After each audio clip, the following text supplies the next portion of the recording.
Bonsoir à tous et bienvenue dans cette toute nouvelle chronique. Amateurs de films d'horreur rétro, de baroque et de fantastique, ghouls cinévores et thanatologues de pellicules, ces vidéos sont faites pour vous. Et les autres aussi, on est dans un pays libre après tout. C'est ce qu'on dit, plus on est de fous, plus on est de fous. M&M's. Le film de ce soir est Le Métro de la Mort, ou Deathline dans sa version originale, mais aussi connu sous le nom de Raw Meat. Un film d'horreur réalisé par Gary Sherman et sorti en 1972. Le même Gary Sherman qui réalisera le troisième volet de Poltergeist en 1988, mais aussi l'excellent et trop peu connu Dead and Buried, une petite perle d'horreur fantastique pleine de mystères que je vous recommande sincèrement. Mais est-ce que je vous recommande le film de ce soir? C'est ce qu'on va voir. L'histoire prend place à Londres, lorsqu'un jeune couple découvre le corps inerte d'un haut fonctionnaire dans un métro londonien. Enfin, pas si inerte, car lorsqu'ils reviennent sur les lieux avec la police, le corps a disparu. L'enquête démarre, et l'on apprend bien vite que dans les sous-sols du métro, erre un individu étrange qui capture les pauvres passants pour nourrir sa famille de cannibales. Alors, Le Métro de la Mort est le premier film du réalisateur. Et comme beaucoup de premiers films, il a été tourné en un temps record, et avec un budget limité. Alors on ne connaît pas le montant exact donné par la production, mais on sait qu'il s'élève aux alentours des 200 000 $. Pour vous donner une idée, le tout premier Evil Dead, sorti 9 ans plus tard, avait un budget de 375 000 $. Bien évidemment, on ressentira parfois les cicatrices d'un budget aussi dérisoire et d'un tournage à la va-vite, mais dans l'ensemble, le résultat est une petite prouesse, car ils ont su jongler entre la photographie, la production et bien entendu, le casting. Et pour un petit film indépendant, ils ont misé sur quelques têtes d'affiche. Et la tête d'affiche, c'est Donald Pleasence, que beaucoup reconnaîtront pour le rôle du Dr Loomis dans la saga des Halloween, mais qui à l'époque cassait déjà la baraque dans le monstrueux Wake in Fright de Ted Kotcheff, et qui, avant Le Métro de la Mort, sortait tout frais du dystopique THX 1138, réalisé par un petit stagiaire du nom de George Lucas. Oh. Et dans Le Métro de la Mort, Donald Pleasence s'investit totalement dans son rôle d'inspecteur blasé et excentrique. Sincèrement, le plaisir qu'il semble prendre à jouer son anti-héros et l'humour qui en ressort est assez contagieux, et je me suis surpris à rire des plus petites blagues. Nous avons aussi David Ladd et Sharon Gurney, dont les personnages certes un peu clichés se développent tout de même sympathiquement tout au long du film, et on a aussi droit à une petite apparition de Christopher Lee en agent du MI5. À savoir qu'il s'était rapproché du projet car il voulait jouer aux côtés de Donald Pleasence, au point même de baisser son salaire pour rentrer dans le budget du film. Et bien entendu, on a aussi Hugh Armstrong, qui joue l'individu, le tueur errant du film, et qui livre une performance particulièrement inspirée, malgré son personnage aux allures grotesques et aux répliques limitées. Mais la qualité du film ne repose pas que sur les acteurs. Et on sent bien que Gary Sherman tenait à faire plus qu'un petit film d'horreur purement récréatif. À savoir que la structure du film va se faire essentiellement sur 3 arcs, à savoir celui du jeune couple, de l'inspecteur et de son équipe, mais aussi régulièrement du monstre. Et c'est là qu'on entre déjà dans quelque chose d'intéressant. D'après le synopsis du film, on aurait affaire à un slasher classique.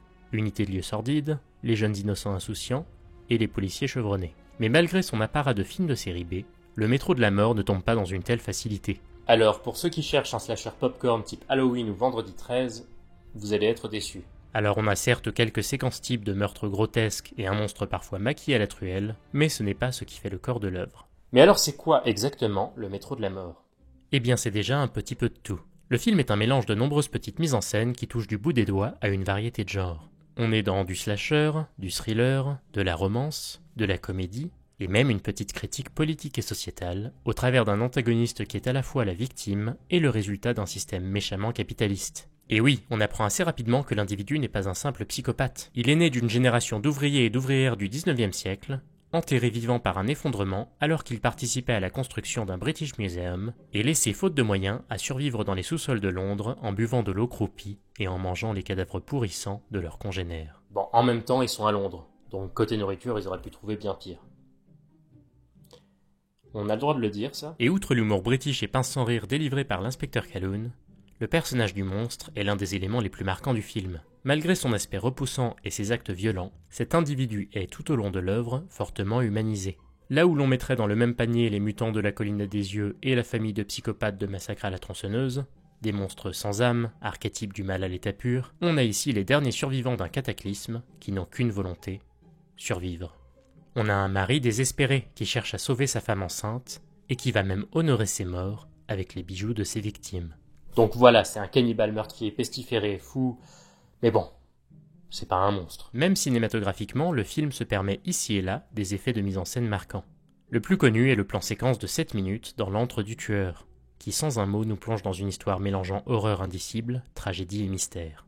Une autre scène marquante est bien entendu celle dans laquelle Christopher Lee apparaît en agent du MI5 pour faire face à Donald Pleasence.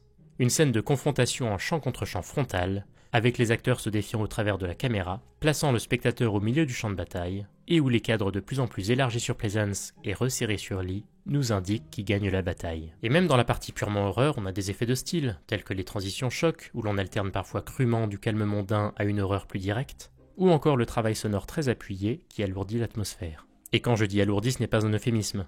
On touche presque à un ASMR spécial souterrain lugubre, avec gouttes d'eau et couinements de rats à volume maximum, y compris pour certains dialogues qui semblent avoir été réenregistrés en post-production. Et au studio, tout le monde jouait clairement à manche-micro. C'est bon, je suis assez près du micro là. Et en bonus, comble de l'horreur, le film parvient à placer un unique jumpscare, mais qui fonctionne. Et pourtant Dieu sait que les jumpscares c'est vraiment pas ma tasse de thé.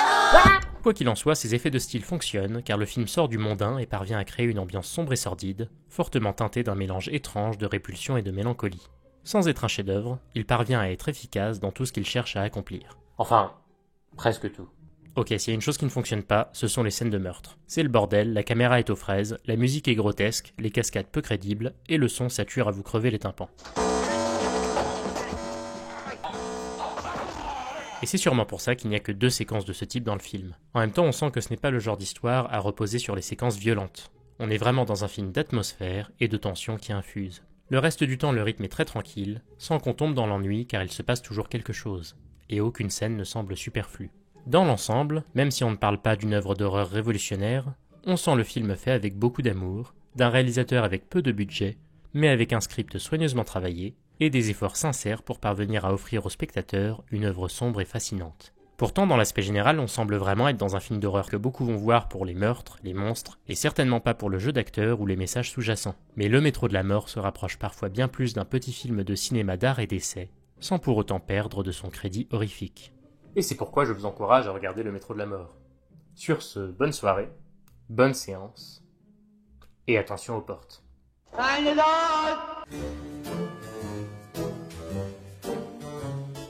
Alors pour les intéressés, j'ai ici l'édition Rimini du film, qu'ils m'ont sympathiquement envoyé pour que je fasse cette chronique. Un coffret sobre mais élégant avec les 2 visuels du film, il contient la version Blu-ray et DVD, ainsi qu'un petit livret avec quelques infos ludiques autour du film. Si cette édition vous intéresse, elle est disponible depuis le 16 octobre, je vous mets le lien dans la description. Et bonne soirée.